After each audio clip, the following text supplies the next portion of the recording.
नमस्कार, स्वागत है आप सभी का हमारे साथ जुड़ने के लिए। आज हम बात करने वाले हैं फार्मर्स प्रोटेस्ट पे। क्या किसान नेताओं की सियासी महत्वाकांक्षा का शिकार हो गया है फार्मर्स प्रोटेस्ट?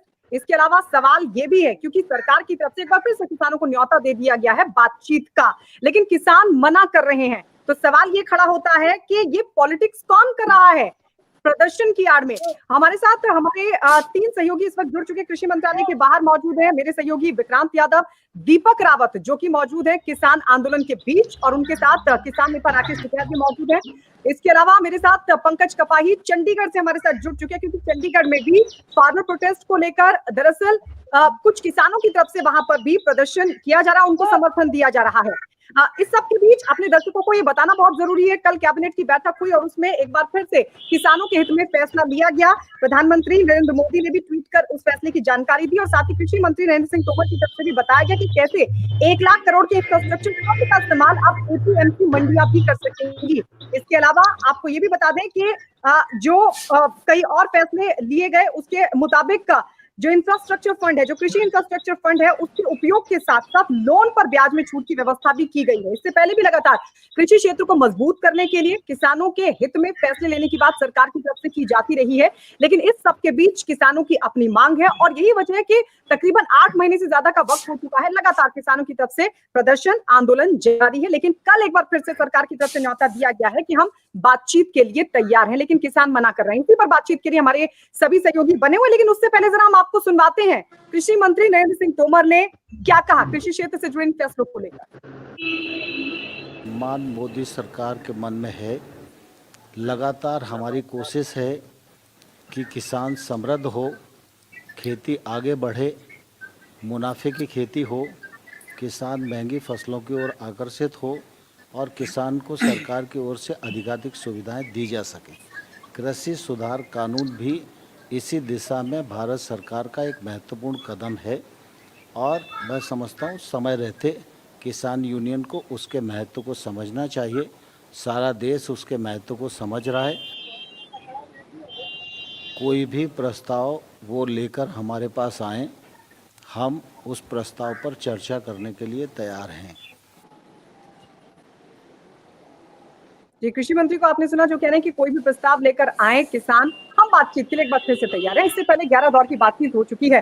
विक्रांत, मैं सबसे पहले आप ही के पास आना चाहूंगी, क्योंकि लगातार सरकार कह रही है कि हम मंडियों को मजबूत करने की कोशिश कर रहे हैं, हम किसानों के हित में फैसले ले रहे हैं, कानून को समझिए तो सही, लेकिन किसान अपनी बात पर अड़े हुए हैं। इस सब के बीच जो कल फैसले लिए गए वो कितने महत्वपूर्ण, कृषि क्षेत्र को मजबूत करने के लिए, मंडी व्यवस्था को मजबूत करने के लिए और किसानों के हित में?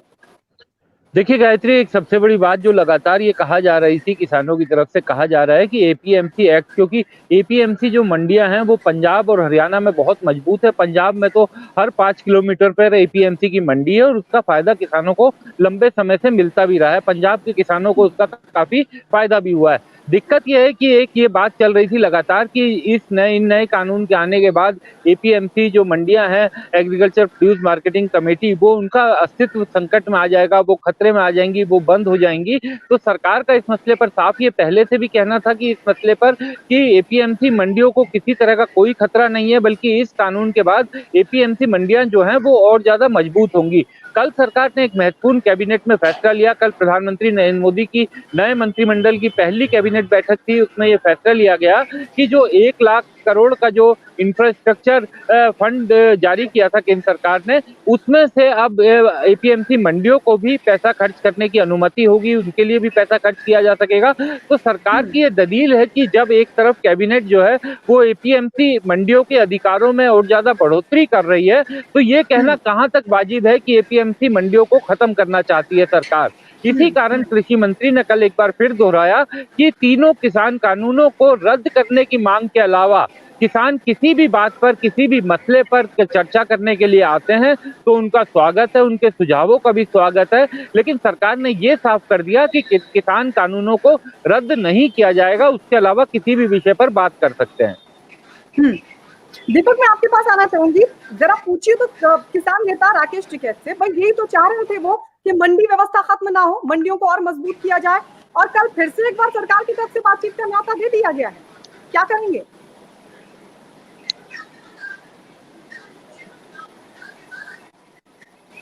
दीपक, चलिए दीपक के पास हम लौटेंगे। पंकज भी हमारे साथ चंडीगढ़ से जुड़े हुए हैं। पंकज, वहां जरा बताइए कि किसान आंदोलन को लेकर फिलहाल क्या हलचल, क्या स्थिति वहां पर? देखिए, चंडीगढ़ में जो किसान फैमिलियां हैं, जो किसानी के साथ जुड़ी हुई हैं, वो एक मटका चौक है सेक्टर 17 के पास, वहां पर 3 घंटे डेली पिछले 8 महीने से प्रदर्शन कर रहे हैं। वहां पर झंडे उनके हाथ में पकड़े होते हैं और वो समर्थन में किसानों के आते हैं। वहीं दूसरी तरफ एक नई चर्चा जो छिड़ गई है, गुरनाम सिंह चढ़ूनी, एक बड़ा नाम, हरियाणा में एक बड़ा नाम, गुरनाम सिंह चढ़ूनी ने ये पंजाब के किसानों को कहा कि 2022 में अगले साल चुनाव आने हैं, तो ऐसे में किसी भी पार्टी पर भरोसा नहीं किया जा सकता, चाहे अकाली दल हो, चाहे आम आदमी पार्टी हो, चाहे बीजेपी हो, चाहे कांग्रेस हो। हर पार्टी ने उन्हें सिर्फ वोट बैंक के तौर पर इस्तेमाल किया है और ऐसे में पंजाब की जो ऑर्गेनाइजेशन है, फार्मर ऑर्गेनाइजेशन है, उनको अब खुद चुनाव लड़ना चाहिए, क्योंकि पंजाब 40 ऑर्गेनाइजेशन है जिसका नाम संयुक्त किसान मोर्चा रखा गया है, जो सरकार के साथ बातचीत करती है। उन 40 ऑर्गेनाइजेशन में 32 ऑर्गेनाइजेशन पंजाब से हैं। तो उन 32 ऑर्गेनाइजेशन को अपील की गई है कि आप चुनाव लड़ें, चुनाव की तैयारी करें, अपने लोगों को मैदान में उतारें। लेकिन जो 32 ऑर्गेनाइजेशन है, उनमें से ज्यादातर ऑर्गेनाइजेशन इस पर कुछ नहीं बोल रही, जो खुलकर बोल रहे हैं, चाहे बलबीर सिंह राजेवाल हो, चाहे हरमीत सिंह कादियां हो, या फिर राकेश टिकैत हो, ये कह रहे हैं कि गुरनाम चढ़ूनी को इस तरह का बयान नहीं देना चाहिए था। अभी सिर्फ और सिर्फ मकसद है जो तीनों कानून वापिस हों, इसके अलावा कोई मकसद नहीं है। चुनाव लड़ना मकसद नहीं है, लेकिन एक मकसद जरूर है कि किसी भी प्रदेश में चुनाव होंगे तो वहां पर बीजेपी का विरोध किया जाएगा, बीजेपी के खिलाफ लोगों को इकट्ठा किया जाएगा। और ये भी कहना था कि पश्चिम बंगाल में हमने बीजेपी को हराया और अब मिशन पंजाब की बजाय मिशन यूपी की तरफ ध्यान देना चाहिए। लेकिन एक नई चर्चा जरूर छिड़की है, क्योंकि कल मैं सिंगू बॉर्डर पर था, वहां रैंडमली किसानों से बात कर रहा था, तो उन किसानों का भी ये कहना था कि अब किसी पार्टी पर भरोसा करने की बजाय खुद चुनाव लड़ने चाहिए। और किसानों का ये भी कहना था कि ये हालात जो हुए हैं वो पिछले 6-7 साल में नहीं हुए जब से बीजेपी आई है। ये हालात पिछले 40 साल में किसानों के ऐसे हुए हैं। 40 सालों से किसानों की हालत इसी तरह से बुरी जो है वो होती रही है, और हर पार्टी ने सिर्फ वादा किया है, वोटों के तौर पर इस्तेमाल किया है, लेकिन वादा किसी भी पार्टी ने पूरा नहीं किया है। पंकज, मैं लौटी आपके पास। ये गुरनाम सिंह चढ़ूनी की तरफ से जो बयान दिया गया, उस पर वहां के किसान क्या सोच रहे हैं, उसके लिए मैं आपके पास लौटूं। विक्रांत, गुरनाम सिंह चढ़ूनी ने क्या कहा, ये पंकज बता रहे हैं। वो ये कह रहे हैं कि चलिए अब चुनाव लड़िए और बताइए कि कैसे सरकार चलाई जाती है। और इसीलिए हम ये सवाल भी पूछ रहे हैं कि क्या ये जो फार्मर प्रोटेस्ट है, क्या ये किसान नेताओं की सियासी महत्वाकांक्षा का शिकार हो रहा है? इस बयान को आप कैसे देख रहे हैं? देखिए, राजनीतिक महत्वाकांक्षाएं आ जाती हैं, क्योंकि किसान नेता भी लंबे समय से अपने किसानों की राजनीति कर रहे हैं, प्रतिनिधि उनके हैं। तो इस तरीके का गुरनाम सिंह चढ़ूनी का अपना बयान हो सकता है। लेकिन पंकज भी अभी जानकारी दे रहे थे कि बाकी जो संगठन के नेता हैं, बाकी जो संस्थानों के नेता हैं, वो उससे सहमत नहीं हो रहे। लेकिन एक चीज को हमें समझना होगा कि जो भी अगर कोई आंदोलन होता है तो उसमें विपक्ष की बड़ी भूमिका हो जाती है, और सत्ता में जो भी पार्टी होती है वो अक्सर उसके खिलाफ जब कोई आंदोलन होता है तो जो विपक्षी पार्टियां होती हैं वो साथ देने अपने आप शुरू कर देती हैं। किसान आंदोलन में भी इसी तरीके की बात हुई कि जो किसान आंदोलन जैसे ही शुरू हुआ तो जितनी भी विपक्षी दल थे वो लोग उसका समर्थन करने लगे, उसकी बातें करने लगे। अभी पंकज बता रहे थे कि किसानों का कहना है कि ये दीपक रावत हमारे साथ जुड़ गए हैं, उनके साथ किसान नेता राकेश टिकैत मौजूद है। दीपक, जरा बात कीजिए, क्योंकि कल एक बार फिर से न्यौता दिया गया है सरकार की तरफ से। ये कहा गया कि आइए एक बार फिर से बातचीत कीजिए, हर समस्या के समाधान के लिए तैयार है। जी गायत्री, राकेश टिकैत जी इस वक्त मेरे साथ हैं, उनसे ही पूछ लेते हैं। सर, लगातार सरकार ये कह रही है कि हम तो बात करना चाह रहे हैं, आप बात कीजिए, बातचीत पहले भी चल रही थी। आप क्या लगता है कि बातचीत के लिए आप तैयार हैं, जाएंगे, फिर से अपनी बात रखेंगे? वे चिट्ठी भेजेंगे जैसे पहले भेजते थे तो हम जाएंगे। भेजो। बिना चिट्ठी के नहीं जाएंगे? कहाँ जाए? बिना चिट्ठी के जाएंगे, बस भर कर जाएंगे। बताओ कहाँ जाना? भाई दिल्ली में जाते हैं, जब जान नहीं देते तो कहाँ जाए बात करने? सरकार कह रही है कि कोई बढ़िया प्रस्ताव रखिए, प्रस्ताव पे बात चर्चा होगी। नहीं है। और ये कंडीशनल कोई हम बात नहीं करना चाहते। हमने कहा है कि कानून वापसी होगी, बातचीत कर लेंगे। मतलब आप चाहते हैं कि कानूनी वापसी? वे कहते हैं कि कानून वापसी नहीं होते और बात कर लो, कोई प्रस्ताव दे। हमारे पास कोई प्रस्ताव नहीं है। प्रस्ताव भी वही बता दे, सारा काम वही बता दे। नहीं तो सरकार तो पहले से ही कह रही है कि संशोधन करवाना चाहते तो आप करवा लीजिए। आप बताइए सही कि क्या संशोधन? नहीं करवाना चाहिए वापसी। तीनों कानून वापस होने चाहिए आप कह रहे हैं। तो फिर ऐसे कब तक चलता रहेगा मामला? जब तक सरकार चाहेगी। महीना काफी गुजर गए हैं, आपको भी 8 महीने ही तो हुए हैं, ज्यादा तो दिन थोड़ा हुए, 8 महीने हुए। लेकिन एक बार जिस तरीके से फिर से मंत्री सामने आए हैं, साफ तौर पर ये कह रहे हैं कि संवाद होना चाहिए, क्योंकि बिना संवाद के तो बात बनेगी नहीं। तो ऐसे में कैसे चलेगा? बात कर लेंगे ना मंत्री से, बात कर लेंगे। आप ये कह रहे हैं कि जब तक तीनों कानून वापस लेने की कहेंगे नहीं, तब तक मुलाकात नहीं होगी, उसकी चिट्ठी चाहिए आपको, कह रहे हैं।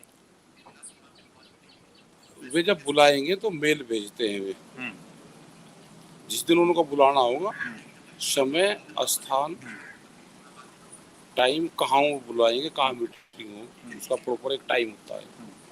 ऐसे हवा में नहीं तीर चलते। अब हमने कह दिया, हमने भी कह दिया हम बात करेंगे, तो बात होगी ऐसे।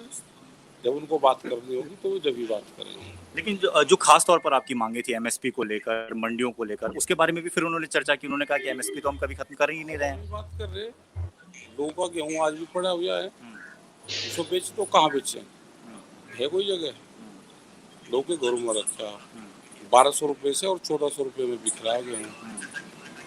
मंडियों को लेकर कहा है कि अगर आप कानून बन जाने दीजिए तो उसके बाद किस तरीके से, मतलब देखिए मंडियों का इंफ्रास्ट्रक्चर बढ़ाएंगे, चीजें बढ़िया। मंडियाँ मध्य प्रदेश की 1 क्विंटल की वो नहीं गया फसल, यहाँ पे बहुत मंडियाँ बंदी के कगार पे है, सब बंद हो जाएगी, 2 साल में बंद हो जाएंगे। नहीं, वो तो कह रहे हैं ना कि और बेहतर होंगी, उसके लिए पैसे देंगे, करोड़ों का बजट लगेगा। कहने से बंद हो लग रहा, आपको विश्वास नहीं है? तो आप क्या कहना चाहते हैं कि सीधे तौर पर सरकार जब तक कानून वापस लेगी उससे कम में कोई बातचीत नहीं हो सकती है, चाहे वो मंडियों की बात करें चाहे एमएसपी की बात करें? ये कहा है कि कोई भी बात होगी वो मकान के अंदर होगी, कंडीशनल लगा कर बात नहीं करेंगे कि वे पहले कंडीशन लगाओगे जब जाकर हम बात करेंगे। जो होगी अंदर होगी बात। तो अभी तक कोई आपके पास कोई आया है, कोई फोन, कोई मैसेज? हमारे पास कोई नहीं, कुछ नहीं आया। एक चीज़ और आप कह रहे थे कि अभी जब सत्र चलेगा संसद का, तो आप कह रहे थे कि वहाँ पर किसान जाएंगे, रोजाना बैठेंगे, धरना देंगे। 200। अच्छा, तो इस बात के लिए आपने परमिशन मांगी है क्या? कहीं की परमिशन? लोग दिल्ली जाने कहीं की परमिशन जाएंगे, बता दिया उनको भी 200 आदमी जाएंगे, डेली जाएंगे जब तक सत्र चलेगा। जब तक सब चलेगा। तो इस तरीके से गायत्री राकेश टिकैत साहब तौर पर ये कह रहे हैं कि मैं चाहूंगी कि आगे की रणनीति पर आप बात करें, उससे पहले अभी पंकज हमें बता रहे हैं कि किसान नेता गुरनाम चढ़ूनी उधर कह रहे हैं पंजाब में, वो ये कह रहे हैं कि अभी हमें आगे प्लान बनाना होगा और अब ऐसे काम नहीं चलेगा, अब हमको चुनाव लड़ना होगा। यानी जो किसान नेता चुनाव लड़े, जीत कर दिखा और ये बताएं कि सरकार कैसे चलती है। जरा पूछिए, लीजिए उनका रिएक्शन, क्या कह रहे हैं वो। क्या किसान नेताओं के जो पूरा प्रोटेस्ट है अब सियासी महत्वाकांक्षा में तब्दील हो रहा है क्या? जरा पूछिए जल्दी से दीपक।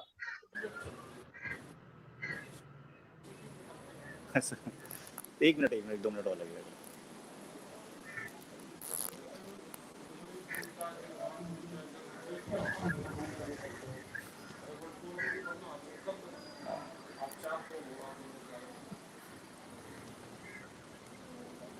दीपक, हो पाएगी क्या बात? मेरे साथ राकेश टिकैत, उनसे पूछ लेता हूँ। सर, आगे की रणनीति को लेकर क्या रहेगा, मतलब किस तरह की रणनीति रहेगी? हम क्यों बताओ आगे की रणनीति? भाई क्यों बताओ हम रणनीति आगे की हमें कोई रणनीति नहीं बतानी। तो फिलहाल मतलब सरकार आंदोलन कर रहे हैं, आंदोलन करते रहेंगे, रणनीति बताते नहीं क्या है। तो सर आपको लगता नहीं कि बहुत ज्यादा लंबा खिंच गया है सारी चीजें? बहुत ज्यादा तो खींचना है, चैनल वालों को छुट्टी नहीं कोई चाह, उसको भी बड़ी चाह, जिसका एक घर है उसको बड़ा मकान चाह, छोटा ट्रैक्टर है बड़ा चाह, छोटी गाड़ी है बड़ा चाह, तो आंदोलन भी बड़ा ही चाह। होन तो ना आर पार होन दो, जो कुछ होगा देख की जाएगी। चलो चलने दो। और जिस तरीके की चीजें हो रही हैं, चुनाव को लेकर भी आपको क्या कहना है कि चुनाव भी है? चुनाव क्या अभी है? चुनाव जब चुनाव होंगे चुनाव की बता देंगे। होगा, लड़ेंगे क्या चुनाव? होगा, बताओगे उसके लिए अभी क्या करना है। चुनाव लड़ने की तैयारी है आपकी? क्या पता क्या है, अभी नहीं पता, हमें कुछ नहीं बताना अभी। हम अपनी प्लान बता रहे हैं। 11 तारीख को कोई रणनीति बन रही है, हम कब जाएंगे, कब क्या करेंगे, कुछ नहीं बताना। कोई प्लान नहीं बतानी हमें। मतलब फिर भी चुनाव लड़ने की कोई मंशा? क्या पता क्या होगा। क्या पता क्या होगा। कुछ ऐसी चर्चा है कि 11 तारीख को कोई मीटिंग हो रही है, कुछ आगे रणनीति को लेकर कुछ तैयारी है क्या, कुछ खास? क्या पता क्या होगा। होगा कुछ ना कुछ होगा होगा। जी ठीक है, होगा। राकेश टिकैत बता रहे हैं कि कुछ ना कुछ जरूर होगा, लेकिन फिलहाल वो अपनी रणनीति को लेकर कुछ बात करना नहीं चाहते हैं। उनका ये कहना है कि आगे कई सारी चर्चाएं होंगी, कई सारी रणनीतियां तैयार होंगी, लेकिन क्या होंगी ये वो बताना नहीं चाहते हैं फिलहाल। बिल्कुल बताना नहीं चाह रहे हैं। और देखिए विक्रांत जब पूछ रहे हैं दीपक ये कि चुनावों को लेकर आपकी रणनीति क्या है, क्या चुनाव लड़ेंगे, उन्होंने इनकार नहीं किया। और कुछ इसी तरह का बयान गुरनाम चढ़ूनी की तरफ से दिया गया कि चलिए आप चुनाव लड़ते हैं, सरकार बनाकर दिखाते हैं कि सरकार कैसे चलती है। राकेश टिकैत के रिएक्शन को किस तरीके से? राकेश टिकैत तो राजनीतिक व्यक्ति भी रहे हैं, चुनाव पहले भी लड़े हैं, तो इस तरीके की महत्वाकांक्षाएं होना कोई गलत नहीं है। और लोकतंत्र में चुनाव लड़ने की इच्छाएं हो सकती है, हर व्यक्ति में हो सकती है। लेकिन बड़ी बात यही है कि गुरनाम सिंह चढ़ूनी ने लेकिन हालांकि अभी जो बात बोली है उस पर सारे लोगों का, जो पंजाब की जितनी भी यूनियन है, उनका एक राय हो पाना बहुत मुश्किल मुझे नजर आता है। और जो पंकज भी अभी बता रहे थे कि बाकी नेता इससे सहमत नहीं है, क्योंकि आप चुनाव में किसी पार्टी का विरोध तो कर सकते हैं, लेकिन खुद अगर एक पार्टी बनकर चुनावी मैदान में जाएं तो वो बहुत ही मुश्किल फैसला होता है और इतना आसान नहीं है। आप राजनीतिक तौर पर की आंदोलन अगर आपने लंबा खींच दिया तो इसका कोई किसी तरह की गारंटी नहीं है कि चुनावी अखाड़े में भी उस तरीके से जाएं। लेकिन इस बात में कोई दो राय नहीं है कि कई ऐसे किसान नेता हैं जिनकी राजनीतिक महत्वाकांक्षाएं हैं, जो ये चाहते हैं कि चुनाव लड़ा जाए, चुनाव में दूसरी पार्टियों का साथ दिया जाए। अलग अलग भूमिकाएं भी होती है। उत्तर प्रदेश का चुनाव आ रहा है, निश्चित तौर पर राकेश टिकैत की भी कर्मभूमि रही है। उनके पिता बड़े किसान नेता रहे थे टिकैत साहब, उनकी भी कर्मभूमि रही है। उनकी पकड़ भी मानी जाती है कुछ हद तक। और बिल्कुल गायत्री, जहां मैं खड़ा हूं अभी यहाँ पर कृषि भवन पे, इसके ठीक बगल में बोट क्लब था, जहां पर किसी को ये जो पूरा बोट क्लब टिकैत साहब ने भर दिया था। और उसे कहा जाता है कि किसान आंदोलन का सबसे बड़ा आंदोलन वो था जब बोट क्लब को भरा था। तो निश्चित तौर पर ये सब चीजें हैं, लेकिन अभी इंतजार करना होगा, क्योंकि अब ये संसद का सत्र शुरू होने वाला है। तो सरकार की तरफ से ये कोशिश की जा रही है कि उससे पहले बातचीत से कोई हल निकल जाए। और किसान नेता भी ये जानते हैं कि सत्र के दौरान वो वहां पर जाने की बात कहकर सरकार पर दबाव बढ़ा सकते हैं। तो एक तरह से दोनों तरफ से बड़ा दबाव बढ़ाने की कोशिश है और सरकार ये चाह रही है किसी तरह बातचीत से मसला सुलझे, क्योंकि वो बार बार ये कह रही है कि देश के बाकी हिस्सों में किसानों को कोई दिक्कत नहीं है, वो सब इसके साथ है, इन किसान बिलों का समर्थन कर रहे हैं। तो कोई ना कोई रास्ता देखिए, अगर बातचीत हो तभी निकलेगी, लेकिन वर्तमान परिस्थितियों में ऐसी कोई संभावना दिखाई नहीं दे रही। पंकज, मैं जल्दी से आपके पास आ रही हूँ, जरा बताइए, गुरनाम सिंह चढ़ूनी कह रहे हैं कि चुनाव लड़ना चाहिए, राकेश टिकैत ने भी इनसे इस बात से इनकार नहीं किया, वो तो चुनाव लड़ भी चुके हैं, राजनीतिक व्यक्ति तो रहा है उनका। वहां के किसान कैसे देख रहे हैं?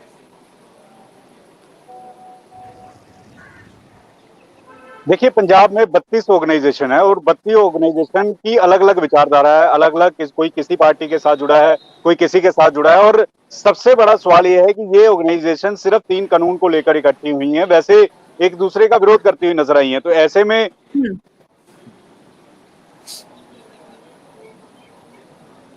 जी चलिए पंकज, शुक्रिया हमारे साथ जुड़ने के लिए।